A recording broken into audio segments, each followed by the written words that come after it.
Welcome to the Community Hotline, a place for everyday community members to be heard and share their personal experiences with the youth.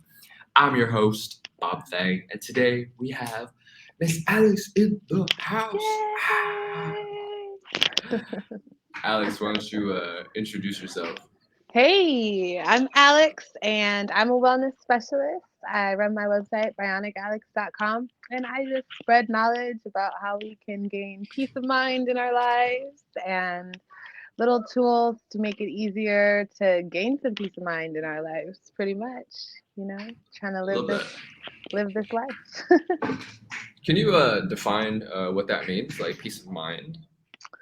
Well, peace of mind is different for everybody because we come from different spaces. We all come from very different places and our journeys are very different from beginning to end. I don't think personally that any of us have the same life journey, And so even though it externally may seem like it's kind of crazy and wonky, we can have little tools for ourselves and little rituals for ourselves that bring us back to peace so we can be optimistic about what we're going for in our future, or even just to be okay with having a desire and wanting to have something better for our futures.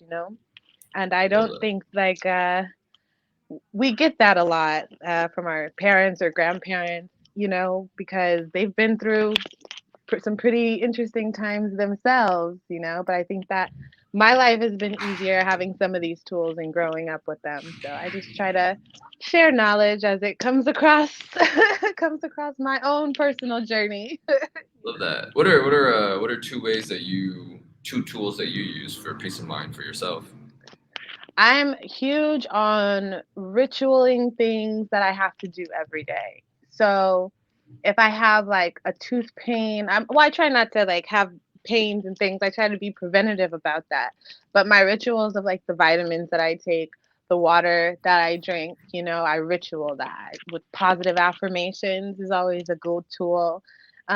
Brushing your teeth, you can do positive affirmations while you're brushing your teeth, if there's something that you want or desire. And just having a ritual to gain what you want or desire or be okay with getting it. And meditation, being still. Very counterculture over here, to be still. uh, I don't know. It's interesting, right? Like you would think like that's our first instinct. If something is coming at us, is to pause and then take flight, right? Pause, analyze the situation. But we don't, we don't teach good ways or easy ways to do that. People the same way I feel like as like when I was growing up, you know. So definitely like meditation for sure. And it doesn't have to look like the same, right? And it doesn't have to be religious. So, but really just pausing and grounding yourself, and being still.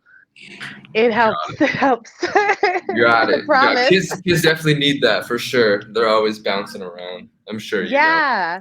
I have two sons, and my 5-year-old, he has some pretty big emotions, but, it's like as we're going through our emotions, it's like, okay, deep breath, right? It's like, you got Definitely, to get to definitely. the deep breath.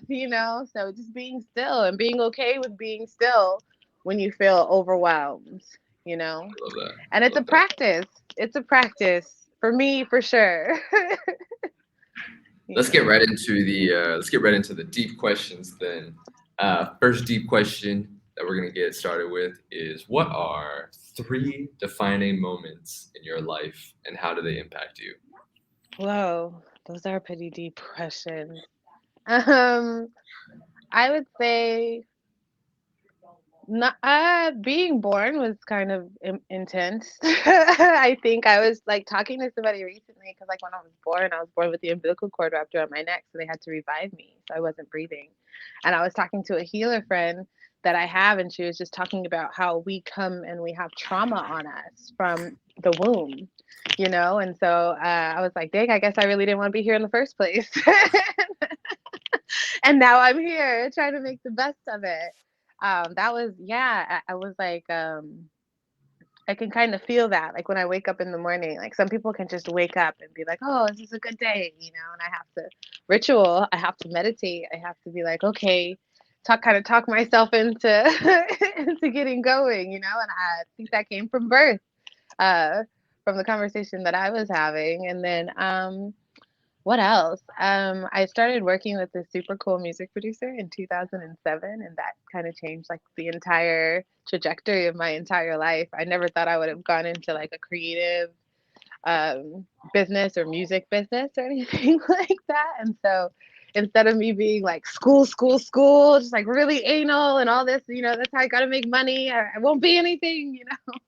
I was like shown, right? Like you can do what you love, what you enjoy, and be in music and be creative and be a songwriter, you know what I mean, and be rich while you're doing it. So like my um my upbringing was more like work, like work. Like I started a business when I was 9, so it was just like learning that kind of groove. And so I was what, 19, 21, sometime between 19 and 21 when I started working.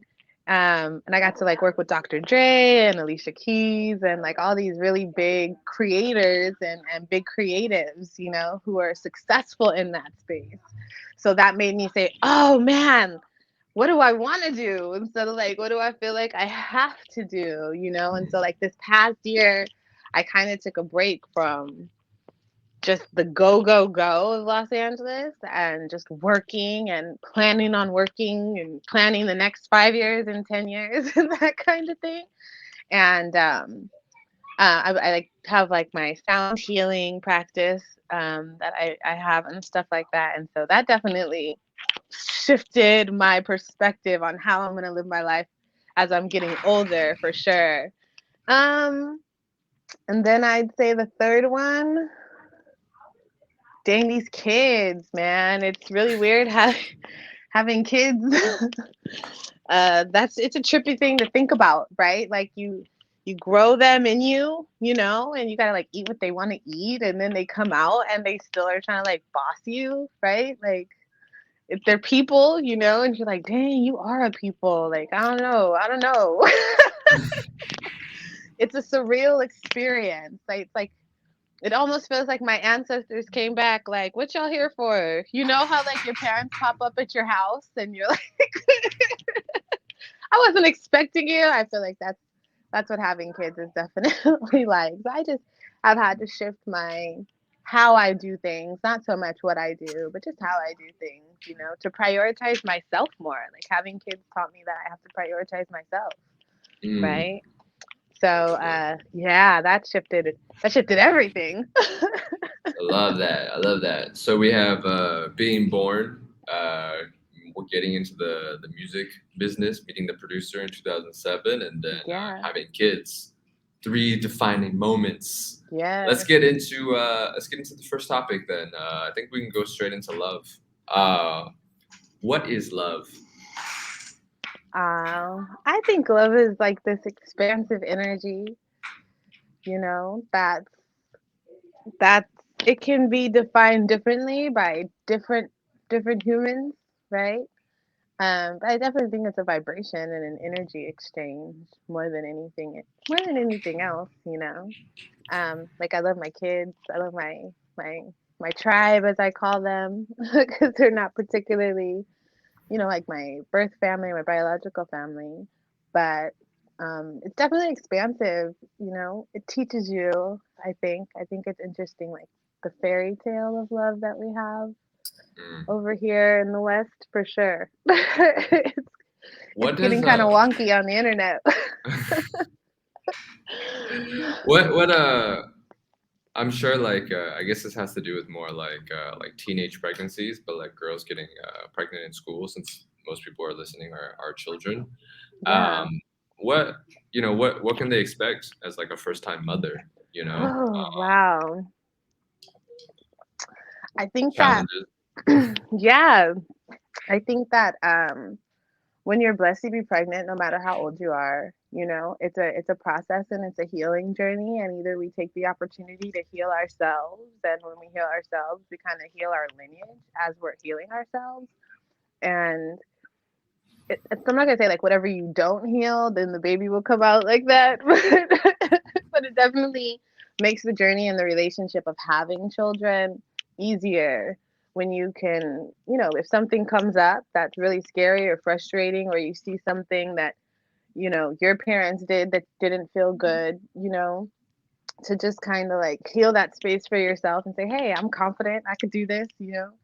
I could pop this baby out. I could, make sure it stays alive, right? Celebrate all the little times, like, oh, I kept it alive for 6 months, like, geez, I've kept it alive for 11 years. It gets better, right? Because then they get older and they can help you, eventually, and just kind of remember that it's like, this is your people, right? They're not going anywhere after they come out for the most part, right? So, Right, right. don't feel so much pressure to like develop your family based off of external forces, right? I think, having kids and pregnancy is really nice because you can kind of learn what you want for yourself as a person and like learn more about your own journey here, you know? Like you can hear What? my children screaming probably now. How old were you when you first had your child? I had my first child at what, 24, I think.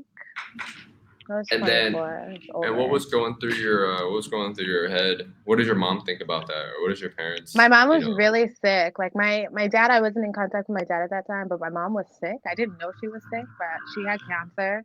And it turns out that like my pregnancy was parallel to her transitioning. And so she was there for the baby being born and everything, and she's really supportive. And it's a surprise even to this day that she's not here, right, to enjoy the process of being a grandma, But it was really just a processing of energy and like ancestry, and it was really positive. But that's between me and my family, me and my mom especially, that it was positive. I noticed like externally, when I would tell somebody I was having a baby or something like that, they'd be like, "Oh no," like, "Oh," like you're supposed to be like, "Congratulations," like it was just more like, "Oh no, with who? Like why? Why would you do this?" Like why would you do this to yourself? And I just realized how kind of negative, right? Like the external was, and I did have my little core group of friends that I was like, oh, we're going to celebrate this. I did not have an easy pregnancy. So I couldn't keep any food down. And I was just like, yo, kid, this better be worth it, and it was intense. It was super intense process. But like I said, like I feel so connected to my kids. I still, feel really connected to my mom and stuff. And I think that when you're blessed to be able to, continue your legacy, right? Regardless of what it is, it's really a blessing. And so it was cool. It was cool. I think that Love was the that. beginning of my like peace of mind, all or nothing kind of thing too. Was Can you like elaborate as on a that? kid. What do you mean by that? Like I was just like, it's like, because it was like life or death, right? Like my blood pressure would get really, really high, and my body would feel it. And so that was I have to find this peace of mind. And I was kind of aggressive at that time about it, but I really started my meditation practice, bring down my blood pressure, um, paying attention to like if something happened that really upset me, and learning how to be preventative of my blood pressure peaking. And I got really serious about my meditation practice because I was like, I want to enjoy what I can in these moments, because there's so many crazy moments happening at one time, and you're dealing with the parents and the grandparents and the doctors and the random lady in the grocery store and the people asking you your bra size, just crazy things, people trying to figure out if you're pregnant or not without asking, and so I was like, oh, I need to be grounded. I need to be grounded. And that's when I got really serious about it, for What sure. about what about that first year? Was it tough, or how has it changed No, from? because I used to like take care of kids and nanny from the time I was like 11, 12, right? So I never expected to have like children, like pop them out. I haven't had a good like track record with liking people long enough or something like that. You know, I hear you're supposed to like the other person, that kind of thing. I don't know.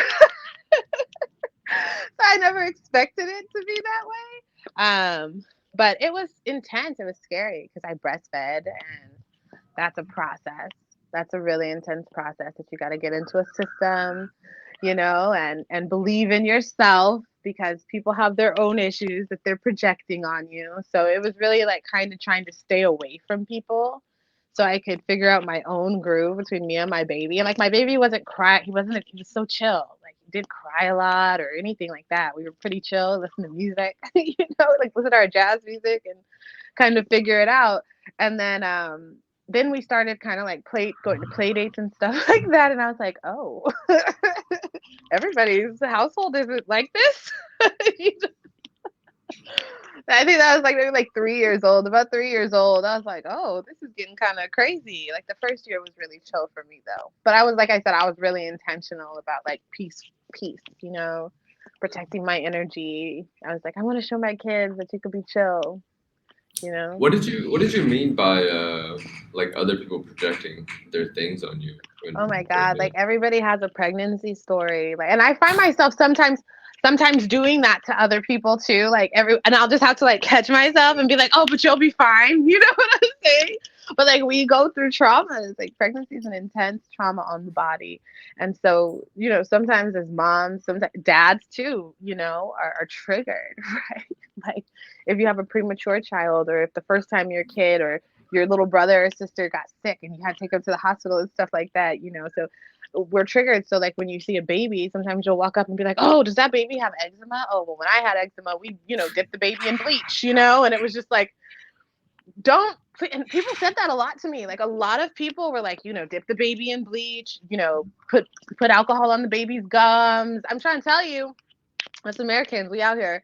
Okay, like what? It's like unsolicited, horrible advice, right? But you know, like baby formula, like crazy things to put inside of the baby formula. Oh, that baby won't sleep. Give him a little Benadryl.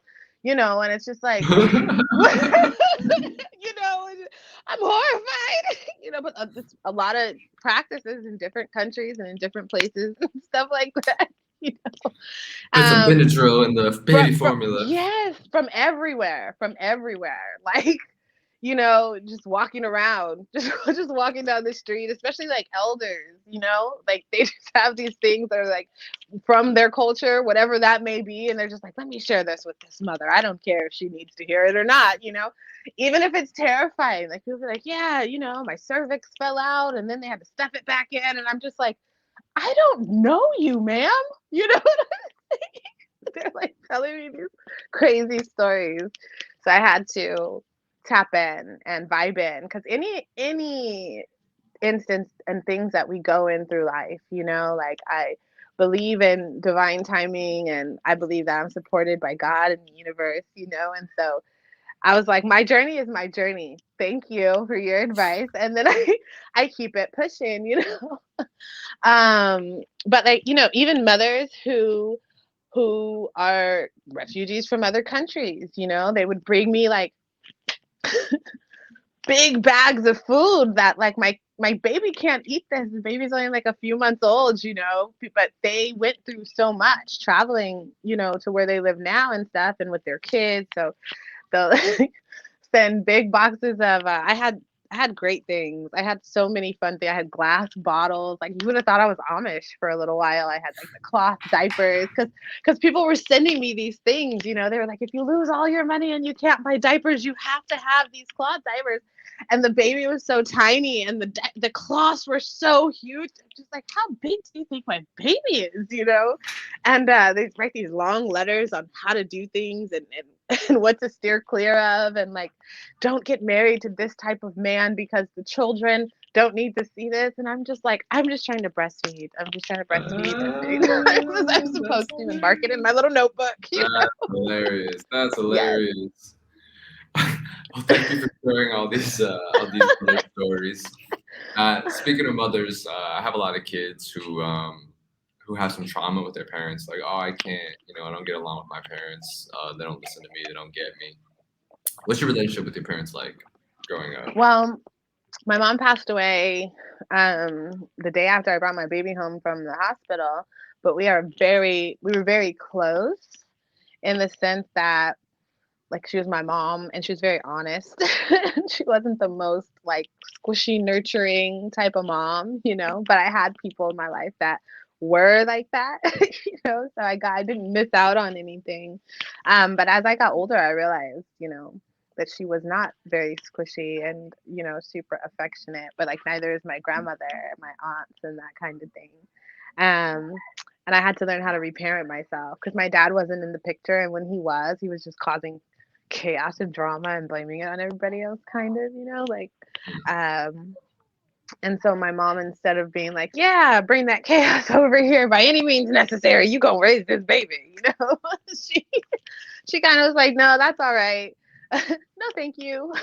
you know, and so she was definitely like a community leader, my mom, and so saw people take her advice, and then I would kind of like see them take her advice, and then I would like do my own thing, and then be like, oh, my mom was right. you know, it still happens to this day. I just like, but I had to learn how to reparent myself and figure out what nurturing meant for me, for sure. Mm. You know. How would you? Can you elaborate more on that? Like, I'm sure there's tons of kids who don't have very nurturing parents, but still love Yeah. them. How do you like Um. do that?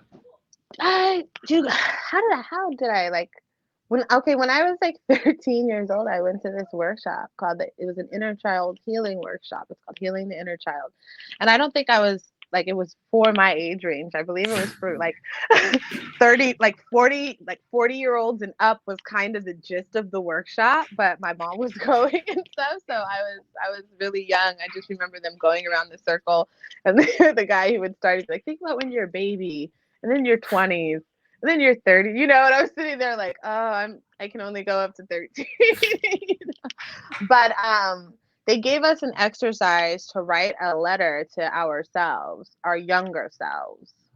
And when I wrote that letter, I realized what I felt like I might have been missing. And I did this at such a young age that I kind of check in with my younger self often, to see what I need and want. And even if it might seem frivolous to somebody else, what it is that you need, right? Like if Pepsi comforts you because your dad drinks Pepsi, but we know it's not particularly good for you or healthy for you, but being okay with that being that's what comforts you, and then providing that for yourself, right? And I think as you get older and you practice that, then you're able to, as you become a young adult, notice what you do and don't like, you know and you're not relying on your parents so much, because a lot of the times if you have parents that aren't particularly nurturing, or you have parents that are a little too nurturing, because other parents drive you crazy too.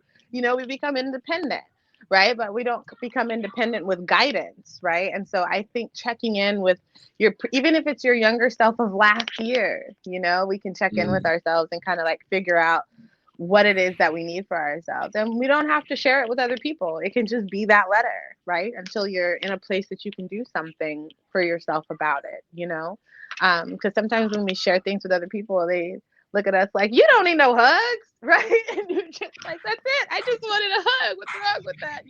And then you grow up and now you're trying to date and you can't hug people, You're at church and they're trying to hug you and you go running in the other direction. I've had that happen with clients before. I was like, okay, so everybody's not used to being hugged, but that's very real, and so definitely, learning how to nurture and parent yourself. Even my own kids, I know they're not that old, but they're 5 and 11, and like they run to me for everything. And at some point, you're gonna have to say, oh, I can handle this myself, and I kind of tell Mm. them, like, back in the day, 11-year-olds were helping build houses, homes, right? They were hunting, right? Whether you were vegan or not, you still had to cut that animal up, right? Right, Like, right, yeah, right, because you right, had to contribute. So, figuring out what it is that you really like and being okay with that for yourself and knowing that you can have it, right? That the universe will get it to you. We'll get into you. I love all this education. Let's go into the to education right now. Tell us, who were you in high school? I was such an overachiever in high school. Like, but I was only in high school my freshman year, and then I graduated high school my sophomore year and started college. So I graduated high school at 16 and started going to a junior college. And there was like this 15-year-old kid in my science class at 8 a.m. And he was super smart. And he was like, "You're here too. So you're super smart too." But I never like registered as that. I was just kind of like, I was homeschooled the beginning of my sophomore year and I took some tests and I didn't realize they were like tests that could, check you out of high school. But I guess I had learned all the information that California was trying to teach in high school and they were like, next part. And so like the next school year was coming around and I'm like, so do I go back to school? Like how does this work? And my teacher was like, no, you graduated months ago. And I'm like, for real? Like, so what do I do? What? Do I go get a job? Like, I didn't Do I know. go get a job? Yeah, I thought I had to go get a job. I didn't know. And then, yeah, I started on that journey of junior college because I was so young. I was able to get scholarships and financial aid and that kind of thing. And I'm a resident of California. Um, California has great scholarships and, and financial aid. It's like the best in our country. So, yeah, definitely school. Had a media communications degree, which was kind of funny to get because I was already working in television and entertainment. And my teachers would be like, "Why are you here?" Just like, nah, work, something fun to do, meet new people, you know. Um, and then I just realized like student loans are insane and I can't do it. I can't do the student loan thing.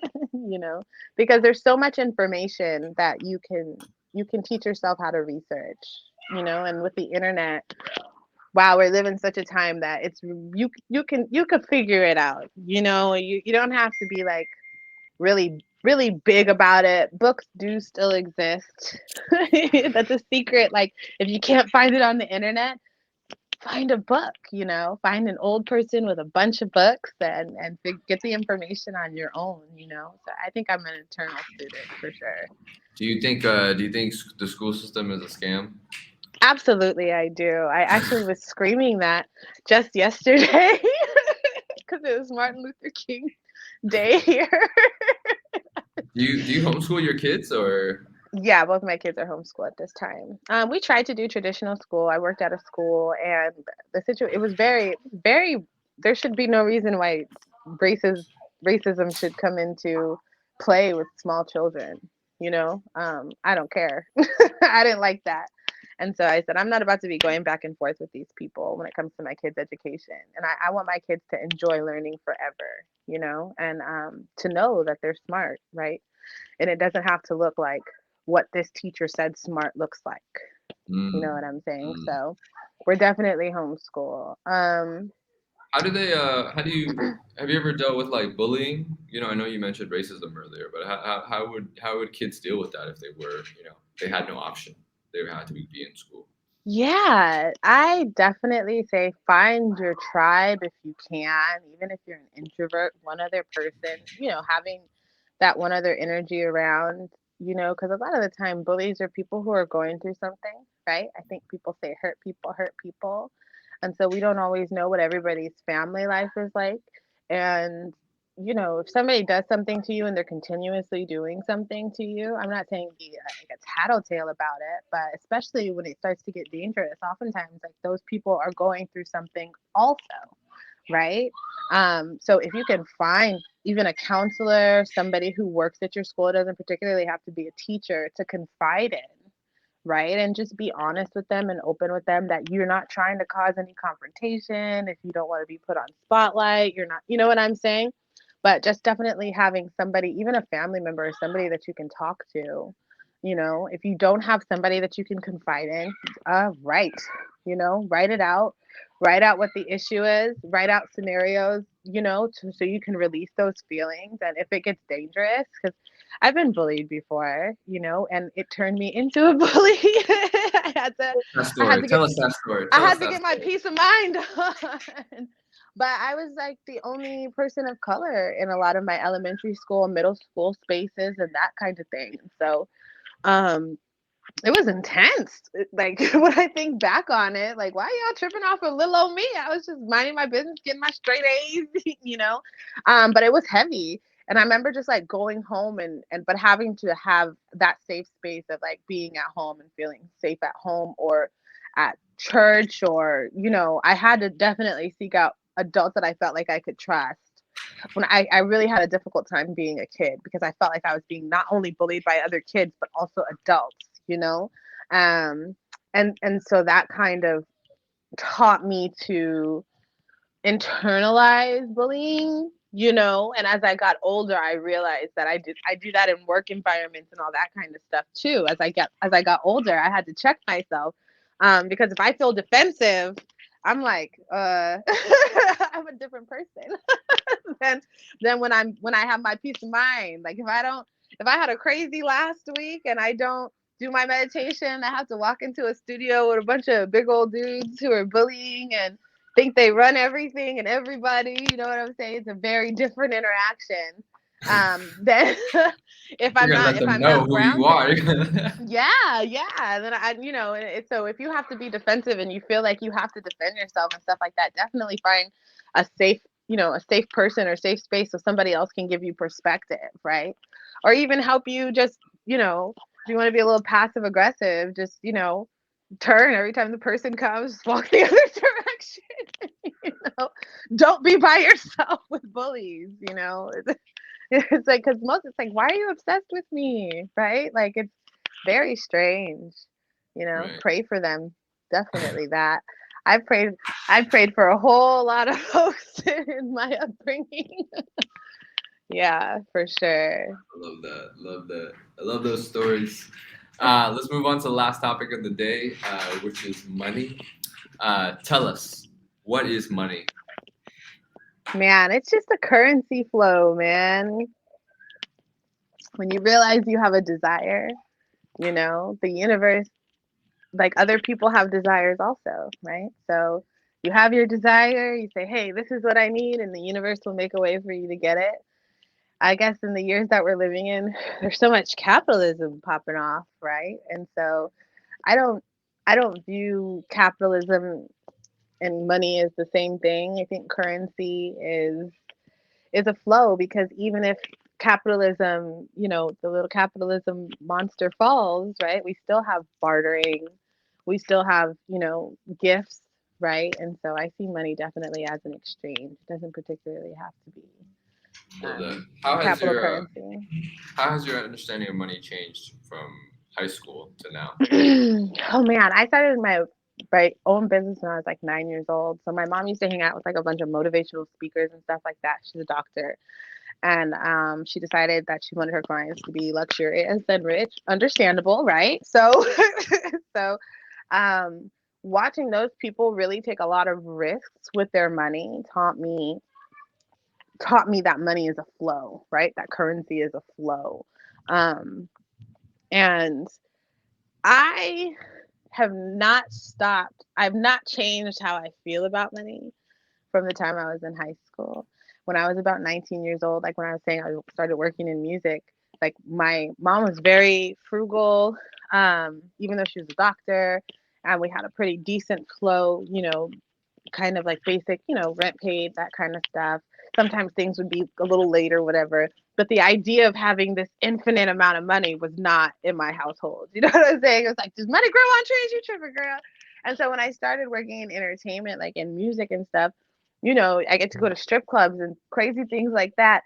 And they're just throwing cash in the air, right? So I'm like, what? And so those type of people, their idea of money is like, oh, it'll be right back. Oh, it'll be right back. And those people, I see them flow through more money, right? Than older people who are like, let's save, save, save, and let's be frugal and save. And so Me personally, on my own money journey, I realized like my pipeline of prosperity stops when I'm nervous about something, when I don't understand something, when I'm down on myself. So I try to stay positive, and I notice the currency flows, but I had to kind of check myself like, "Ooh, I don't want to be like that." Not hating on my mom, like she wasn't no broke person or nothing, but I was just like, I don't want to be a martyr. I don't want to be like that. I want to enjoy being human. I want to enjoy this life. So if the plane costs $10,000 and I got an invite to do it for free, that shows me, dang, so I don't have to have my own $10,000 to enjoy these things that we have here. It doesn't have to be that way. And so I shifted my idea of wealth to being more just like peace of mind and what are my desires, and knowing that the universe is going to bring it to me no matter what I have in my bank account. And if I don't have money in my bank account to fully pay my bills, the capital monster will be okay. It'll be okay because I'll get back up, I'll have the flow.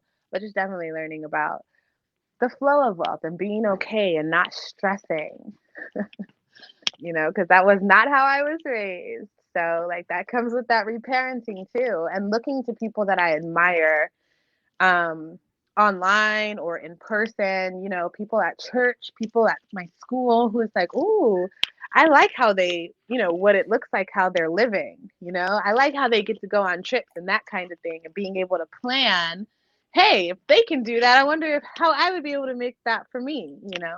And so my idea about money and wealth has definitely gotten better, and understanding that it's a flow and not like a grab, grab, grab, grab, but as easily as I like the flow to come in, I give too, sometimes Absolutely. at the detriment of my bills. But like I said, the capital monster gonna be all right. They they made it. They've got it worked out. They've got the system worked out. No matter what, they gonna be all right. So I'm trying to get Well, into my own groove without becoming a capital monster. Like I would love to be, right, a billionaire one day, but I don't want my existence as a billionaire to look like, oh, I'm a billionaire and the people around me don't have anything, right? My idea of being a billionaire is like, well, if I'm a billionaire, then my entire state is probably doing all right. You know what I'm saying? Or like where I right. grew up is definitely doing all right. So it's just definitely being okay with my idea of money because it's very counterculture to what the capital monster likes to likes to teach us. Tell us a little bit more about this first business you started when you were 9 years old. So my mom had this idea from a friend to make chocolates and sell them. Because back in the 90s, it was like Donald Trump and like Les Brown and like all these folks, and they're like, we can do it, we can be entrepreneurs. And people were like, no, you can't, you got to get a job. So my mom was like, yes, let's be entrepreneurs. And she was like, I want my kid to be the youngest entrepreneur, like rich entrepreneur. And so she wasn't the only parent like that, but she was one of the only Black parents like that for sure. And so we decided on chocolate. And man, people love their chocolate. And growing up and as I got older, I realized like the success that came from buying and selling sweets and sugar, which is totally counterculture to what I do now. But people will spend money on what brings them joy.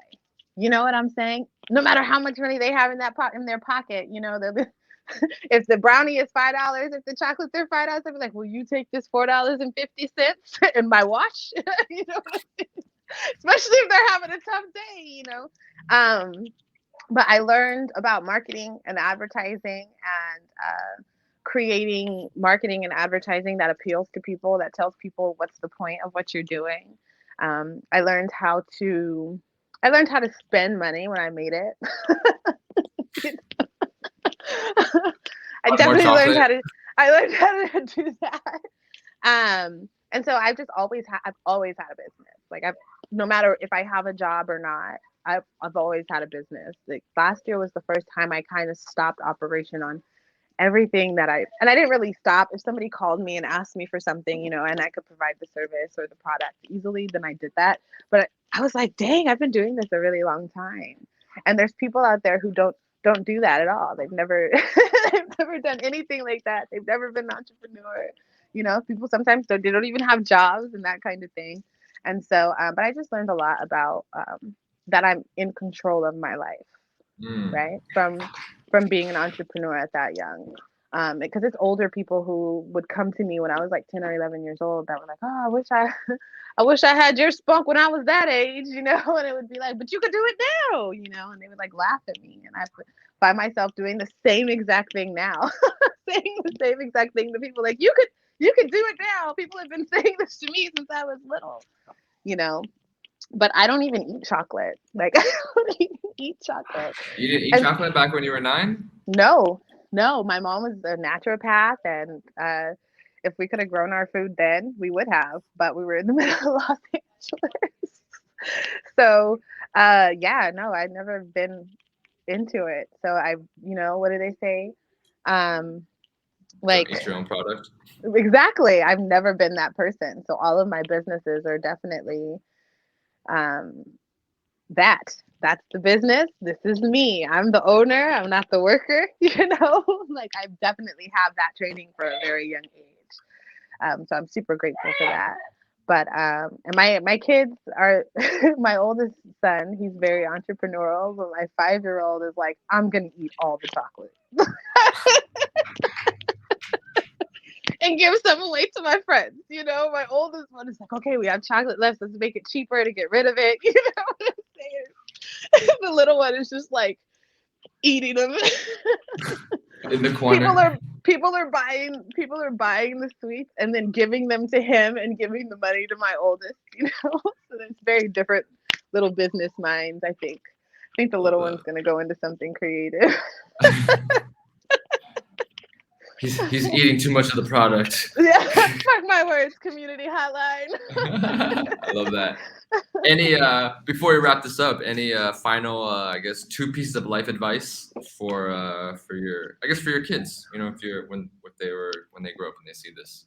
Yeah, absolutely. And all the kids, don't let these adults bring you down. By the time you are a teenager, by the time you are an adult, like, you guys are creating this world. This is your world. These are your lives. By the time you're old enough to really have your own governments, to have your own families, you've got to start creating those desires for yourself now, and be confident in it, and know that the universe will make sure it happens for you, and know that you're protected, and you don't have to convince anybody else of it. You don't have to convince anybody else that you deserve what it is that you desire. It's always going to make a way for you.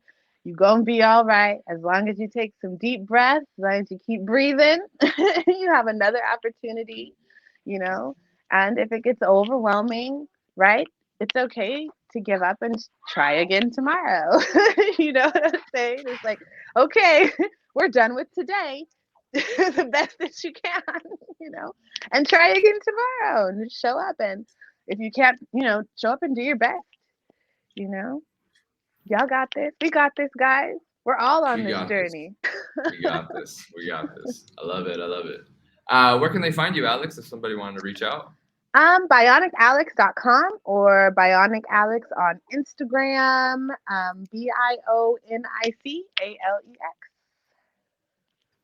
Okay, Bionic Alex. Let me put that down below. So if you guys want to reach out to Alex, support her with her products, www.bionicalex.com, or reach out to her if you have any questions. Before I forget, if you are going through some tough times and you need someone to talk to, or you don't feel like you have someone to talk to, you can text HOME to 741-741. That is a national hotline. That's available 24 hours a day, 24/7. Someone will respond to you. And all I ask is that if you guys are feeling generous and that you want to support the community hotline, feel free to shoot us a message if you want to jump on for interviews. And other than that, hope you guys have a great day, and we'll catch you guys next time. See ya.